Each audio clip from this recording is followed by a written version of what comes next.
There's been major backlash from Ashton Kutcher and Mila Kunis doing character references for their friend Danny Masterson after he was sentenced to 30 years to life for R of Two Women.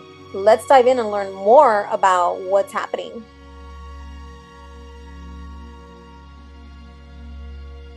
Hi everyone, Alex with Empowering Survivors, and I actually was just reading more on the different impact statements from the victims and read the letters themselves from Ashton and Mila, and I just don't understand how they could give their character references knowing what Danny Masterson did. Before we do that, if you haven't yet subscribed to my channel, make sure to hit the subscribe button and be part of the Empowering Survivors community, where we try to be the voice for the voiceless, missing persons, survivors, and those who don't have a voice. So Jane Doe number 3 happens to be Danny Masterson's ex-girlfriend, and the jury actually did not convict Danny of R for the incidents related to her. The two other victims, the charges against him were he was found guilty for those charges. But I thought her letter was really good. It was actually a lot shorter than the other letter, so I'm going to read it. And also she gives a really good recap of there are elements that were in this that were in the other two letters, and you can definitely Google them and read the 3 full letters yourself.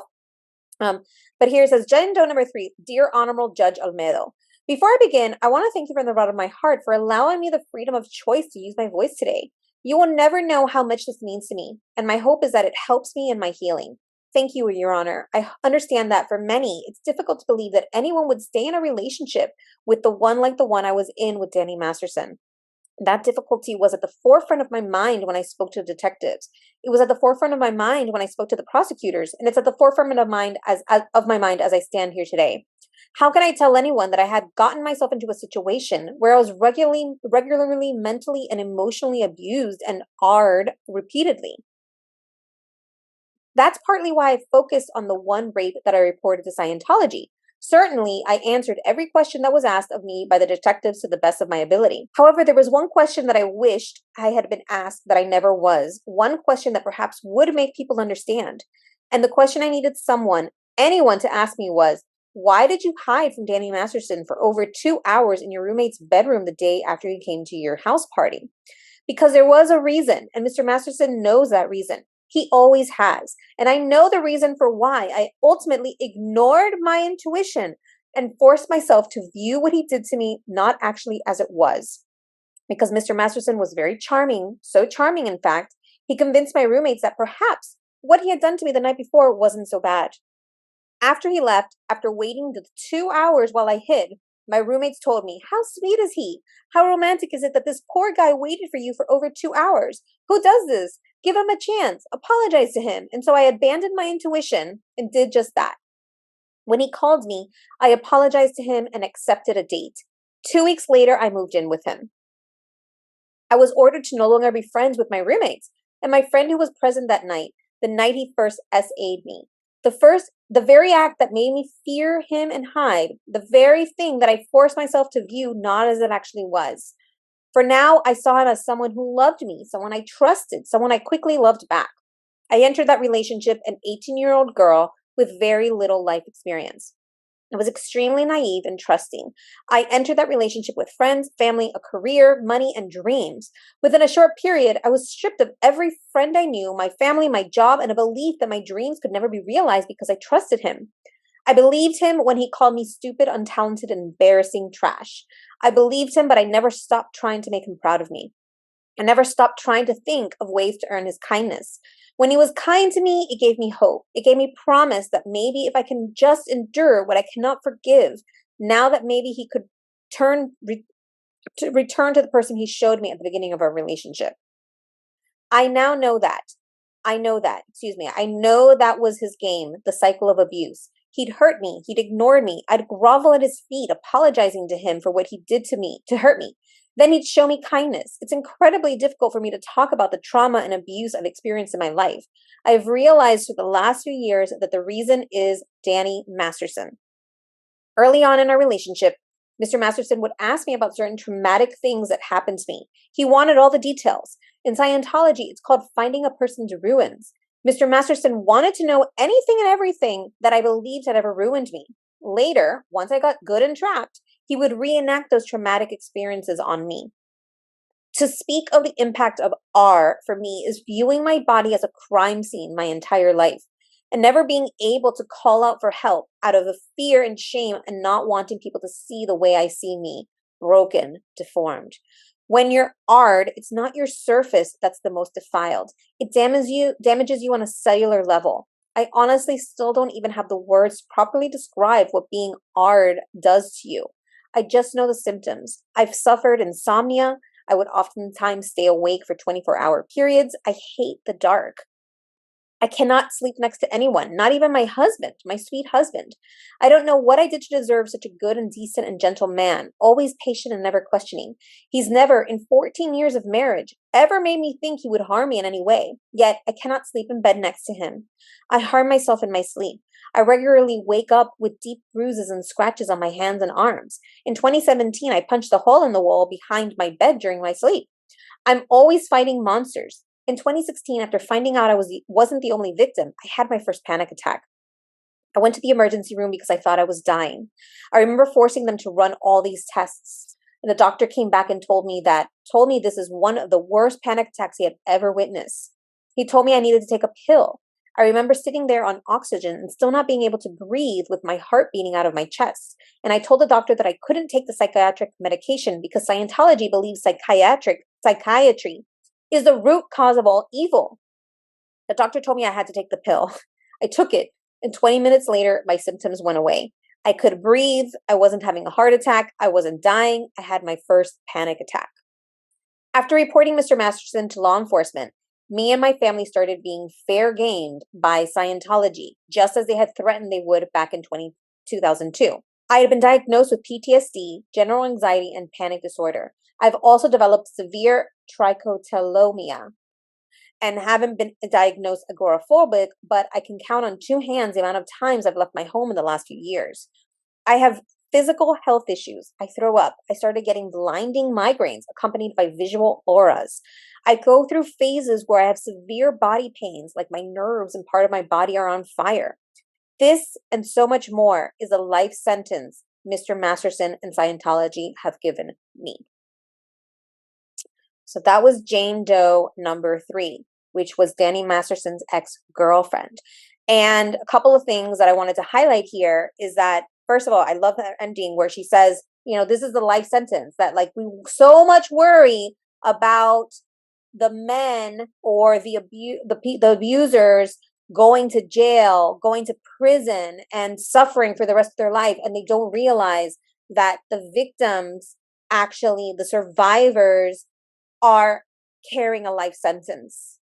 Trauma, PTSD, physical disorders, their relationships, maybe addictions. We don't know the repercussions of those actions. The other thing she said is that she didn't listen to her intuition. And if you followed me at all, you know that I usually end by saying, trust your intuition, trust your gut, because it's happened to me before. I've been in a lot of toxic relationships, and I know so many other women have been in these types of relationships where they don't listen to those red flags, those little voices saying something's wrong here.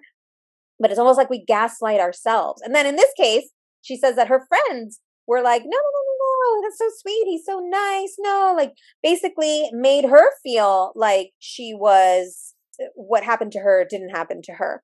And so the other two, Jane Doe 1 and Jane Doe 2, who their charges actually were there was a conviction on those two women's charges. They talk a lot more about how they went to Scientology, and Scientology does not allow people to anybody within Scientology to, there's like any type of crime committed, their Scientology forbids them from going to law enforcement. Now, Scientology has come out, and I've seen reports where they say that that's not true, but so many people keep saying this. Maybe things have changed in the last 20 years when this happened between 2001, 2003. Maybe back then that was the case. Maybe it's changed now, but back then people were not encouraged to go to law enforcement when there were crimes committed. So I thought that was a really powerful victim impact statement. Now we're going to listen to Ashton Kutcher and Mila Kunis's character letters. Now, one thing I forgot to mention is that the other two women, at least one of the other remaining Jane Doe 1 and Jane Doe 2, at least one of the women was drugged, according to her. So keep that in mind. She was drugged before she was AR'd by Danny Masterson. So this is Ashton Kutcher's letter. Honorable Judge Olmedo, my name is Ashton Kutcher. I am an actor, investor, philanthropist, and most importantly, a father. I met Danny Masterson when I was 20 years old in 1998. He instantly became a friend, dedicated coworker, and role model to me, and has remained as such for 25 years. As a friend, Danny has been nothing but a positive influence on me. He's an extraordinary, honest, and intentional human being. Over the 25-year relationship, I don't ever recall him lying to me. He's taught me about being direct and confronting issues in life and relationships head on, resolving them and moving forward. Danny is a person that is consistently there for you when you need him. We've traveled around the world together, raised our daughters together, and shared countless family moments. Not only is he a good friend to me, I witnessed him to be a good friend to others and the kind of brother others would be lucky to have. As a role model, Danny has consistently been an excellent one. I attribute not falling into the typical Hollywood life of drugs directly to Danny. Anytime that we were to meet someone or interact with someone who was on drugs or did drugs, he made it clear that that wouldn't be a good person to be friends with. And for me, that was an implication that if I were to do drugs, he wouldn't want to be friends with me, which is something I never want to risk or jeopardize. I'm grateful to him for that positive peer pressure. He also set an extraordinary standard around how you treat other people. There was an incident where we were at a pizza parlor and a belligerent man entered, was berating his girlfriend. We had never met or seen these people before, but Danny was the first person to jump to the defense of this girl. It was an incident he didn't have to get involved in, but proactively chose to because the way this man was behaving was not right. He has always treated people with decency, equality, and generosity. After 9/11, Danny was a huge advocate for support of the firefighters affected by the event, rallying his friends and coworkers to pitch in however they could. Danny had his daughter a year before I had mine. He set a standard of being a hands-on dad. We have spent countless hours together with our kids, and he is among the few people that I would trust to be alone with my son and daughter. He's also a dedicated and loyal husband with an unwavering commitment to his wife. We have spent hundreds of hours working together. Danny takes his job seriously. He is kind, courteous, and hardworking. He treated everyone from the grips to the Teamsters to the actors to the caterers as equals. He showed up on time all the time and always pulled his weight. We have also traveled around the world together promoting our work. I can honestly say that no matter where we were or who we were with, I never saw my friends be anything other than the guy I have described. While I'm aware that the judgment has been cast as guilty on 2 counts of R by force, and the victims have a great desire for justice, I hope that my testament to his character is taken into consideration in sentencing. I do not believe he is an ongoing harm to society, and having his daughter raised without a present father would be a tertiary injustice in and of itself. Thank you for taking the time to read this. So it's kind of like, this is reminiscent of, when people tell you that they're suffering from some type of injustice and people are like, you know what, that's not happening because I've never seen it or never experienced it. This is what this letter sounds like to me. And this line in particular, he has always treated people with decency, equality, and generosity. Really? Feel like maybe that he could have been better stated, I've always, from his experience, I've always seen him treat people with decency, equality, and generosity. But just because you witness somebody acting a certain way doesn't mean that they're always like that. I mean, look at people just in your own family. or your close friends and family. You see people acting some way that they don't treat or act in other ways with other people, right? And so I think that he and Mila's going to talk about this too. I think this part here about being daughter being raised without a present father is probably the most compelling argument that he could make, because that definitely is an injustice. I know he says he doesn't believe he's an ongoing harm to society either. Perhaps if the incidents happened 20 years ago and there have been no other reports of SA or violence or any other types of abuse, perhaps that is a correct statement. Okay, so let's listen to Mila Kunis's character letter. To the Honorable Judge Olmedo, I'm writing this character letter on behalf of my friend, Danny Masterson, with whom I have had the privilege of sharing a significant part of my life. My name is Mila Kunis, and I am an actress, and I believe it is essential to share the remarkable influence Danny has had on my life and the lives of others. I first met Danny during our time working together on That 70s Show, and from the very beginning, I could sense his innate goodness and genuine nature. Throughout our time together, Danny has proven to be an amazing friend, confidant, and above all, an outstanding older brother figure to me. His caring nature and ability to offer guidance have been instrumental in my growth, both personally and professionally. One of the most remarkable aspects of Danny's character is his unwavering commitment to discouraging the use of drugs. His influence on me in this regard has been invaluable in an industry where the pressures and temptations of substance use can be overwhelming. Danny played a pivotal role in guiding me away from such destructive paths. His dedication to avoiding all substances has inspired not only me, but also countless others in our circle. Danny's steadfastness in promoting a drug-free lifestyle has been a guiding light in my journey through the entertainment world and has helped me prioritize my well-being and focus on making responsible choices. His genuine concern for those around him and his commitment to leading by example make him an outstanding role model and friend.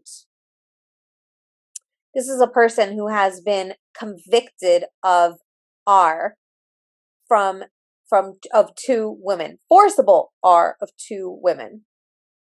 Danny's role as a husband and father to his daughter has been nothing short of extraordinary. Witnessing his interactions with his daughter has been heartwarming and enlightening. He prioritizes his family, education, and happiness above all else, demonstrating his unwavering commitment to being a loving and responsible parent. As a father, he leads by example, instilling in her values that reflect integrity, compassion, and respect for others. Moreover, Danny has consistently displayed a profound sense of responsibility and care for those around him. He demonstrates grace and empathy in every situation, be it within the entertainment industry or in our personal lives. His steady support and understanding presence make him a reliable source of guidance and comfort for all of us. Danny Masterson's warmth, humor, and positive outlook on life have been a driving force in shaping my character and the way I approach life's challenges. His unwavering commitment to being an exceptional older brother figure has had a transformative impact on my life, instilling in me a sense of self-belief and encouraging me to aim for greatness, but all while maintaining a sense of humility. In conclusion, I wholeheartedly vouch for Danny Masterson's exceptional character and the tremendous positive influence he has had on me and the people around him. His dedication to leading a drug-free life and the genuine care he extends to others makes him an outstanding role model and friend. Please feel free to reach out if you require any further information or clarification. It's almost like, are they talking about the same person here? Right? I mean, just the fact that I know that Ashton did mention the conviction. Mila doesn't even mention it at all.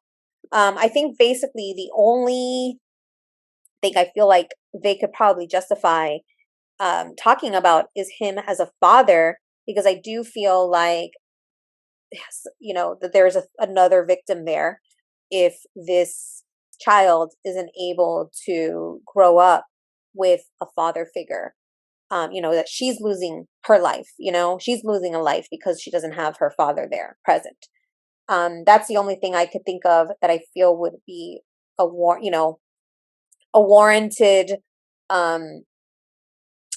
character reference. But these other things where you're like, there's clearly a disconnect with what was happening in his life at that time when he's been accused of R and what his friends are saying of him, right? Like even the drug-free lifestyle, when at least one of the victims said that she was drugged before she was R'd. So it's just mind-blowing to me. Now, this is the quote unquote apology video from Ashton and Mila. And so they got a lot of backlash for those character letters, and this is their response. We are aware of the pain that has been caused by the character letters that we wrote on behalf of Danny Masterson. We support victims.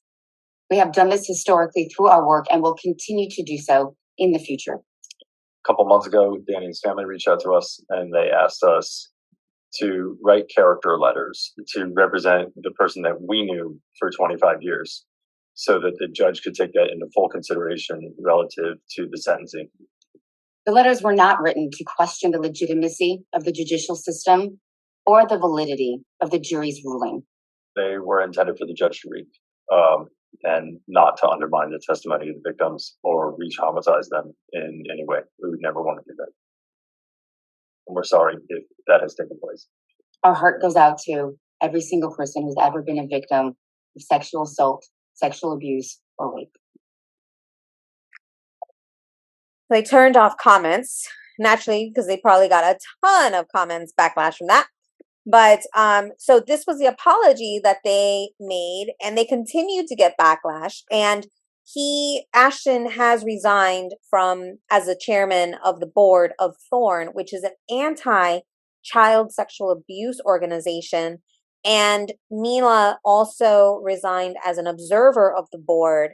And so they thought, there's just getting so much negative attention. Let's just separate ourselves from the organization so that the organization can continue to do good work. And I think that's part of the reason why they did get so much backlash is because of Ashton's role in co-founding an organization that is meant to help prevent and support victims and survivors of sexual abuse.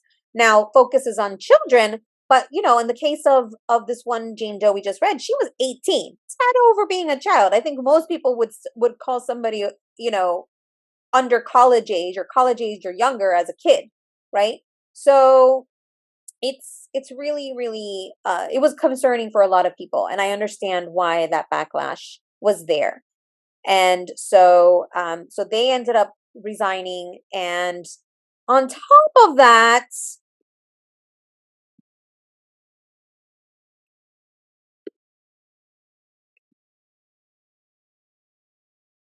as if their week couldn't have gotten any worse, a few days ago, they were the series that they created together was fined $1 million for misleading investors. So they have a series called Stoner Cat, and they were fined because they were tied to NFT sales, or the raising the money was tied to NFT sales, and the SEC, the Securities and Exchange Commission, was like, nope, we're not having it. It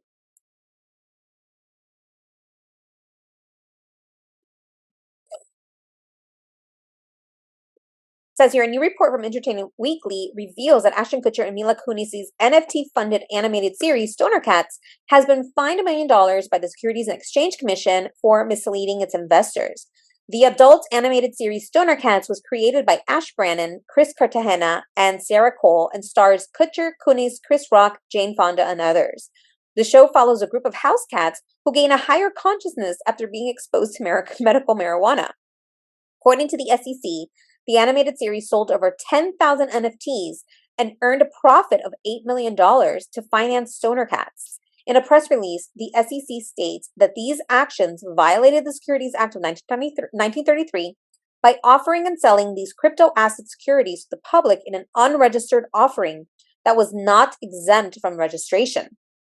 Reports additionally claim that the team behind the animated series focused on the benefits of acquiring one of its NFTs, with one example of exploits being the option to later resell the NFT for a greater profit. The SEC's statement added that it also emphasized its expertise as Hollywood producers, its knowledge of crypto projects, and the well-known actors involved in the web series, leading investors to expect profits because a successful web series could cause the resale value of the Stoner Cats NFTs in the secondary market to rise. So they used the NFTs to raise money for this project. They were supposed to be registered, but they wasn't registered. It wasn't exempt from registration. And, I know that the crypto world, there's a lot of unknowns in that world, but these guys should have known better. They should have had somebody that could explain and give them better guidance on what to do. Do they really need to raise? I mean, it's $8 million. Like, these guys could have financed it themselves if they needed to, right? Like, did they really need to get into trouble to get $8 million in funding? We're talking about Ashton Kutcher, Mila Kunis, what was it? Was it Chris Rock and Jane Fonda? I mean, between all of them, each of them pitched in $2 million. They could have funded that $8 million if they needed to. The SEC additionally concluded that the company had also constructed the NFTs in a way that ensured it provided a 2.5% royalty every time the original was later bought online, resulting in the buyer spending more than $20 million on a minimum of 10,000 transactions. Without admitting or denying the SEC's findings, SC2 agreed to a cease and desist order and to pay a civil penalty of $1 million. The order establishes a fair fund to return monies that injured investors paid to purchase the NFTs. SC2 also agreed to destroy all NFTs in its possession or control and publish notice of the order on its website and social media channels. Their statement added, registration of securities, including crypto asset securities, protects investors by providing them with disclosure so that they can make informed investing decisions.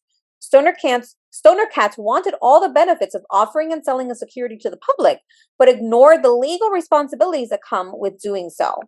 That was the big problem. It's highly unregulated world out there, but these guys should have known better, right? Especially if you're going to be investing and asking and selling this much.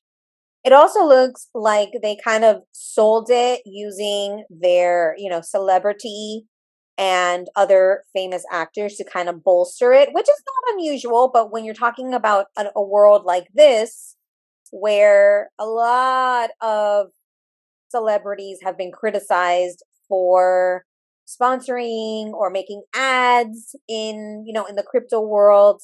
And so I guess in this case, they actually, they were fined. So they actually did something that they weren't supposed to do. When it rains, it pours. And so sucks for them, but also, they got embroiled in this. And, sometimes you just notice sometimes when people do things that are out of integrity, that it's like things start to compound. So the timing is quite interesting, right?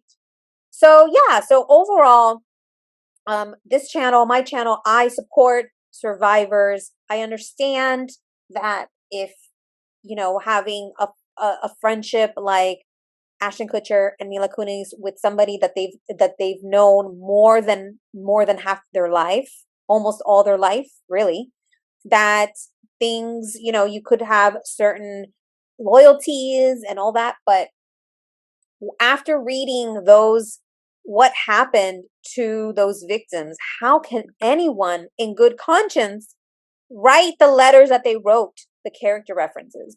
I think that somebody who really, really loves, like, obviously they love Danny Masterson. But if that's the case, I mean, I feel like I would have harped on either not written out at all or really harped on the family unit, because I really do think that anything else is serving Danny Masterson. I think that apart from justice for the victims themselves, the child not being raised by her father, I think is a huge disservice, right? But, you know, what's that going to minimize the sentence? Right now, he's up for parole in 25 years. You know, going from 25 years to 10 years is a big, huge jump.